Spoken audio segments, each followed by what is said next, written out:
Kaixo artistak, irakasleok ezitzaileok ideia batekin nator gaur, azaroaren 25 begira. Aurten, 2023an, larun batean sartzen da, baina eskolan ostiralean egingo dugu. Naiz eta egun hauek egunero gogoratzen ditugu, nola ez bizikidetzari begira, eskidetzari begira. Ordan eskolan oso ideia simple, labur bilduz.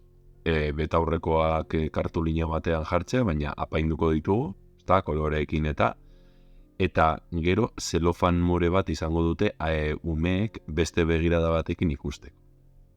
Orduan hemen dago ideia, egun batzuk lehenago plastika saioan, horrela egingo dugu, eta gero leloa ere garrantzitsua, leloa gero esango dizuet zein den, baina jakinia sortzeko momentuz ez esatea ezebez.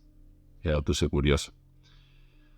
Orduan, azaroaren 24an, ostiral hartan, salduko dugu zer den, zertarako zergatik ospatu behar den, zein den arrazoia, eta orduan hor hitz egin daiteke biolentzia mota ezberdinei buruz, eta umeei zeintzu buru batez zen zaien, hau batez ere lehenengo bigarren lugaran da laugarren mailan, ni lehenengo mailan nago adibidez, gero zergatik ikurrori, zergatik morean, nondik datorren, saltzea, eta leloa hori, beste begirada bat da, leloa. Bai, betaurrekoak banatuko ditugu eta leloa, beste begirada bat. Zertarako izango dira betaurreko horiek, ezta? Eta fotokolean, argazki batzuk enterako ditugu. Bortxeto, nola ez, guk ipuin bat landuko dugu, aztarna utziko duen aurkikuntza ondia.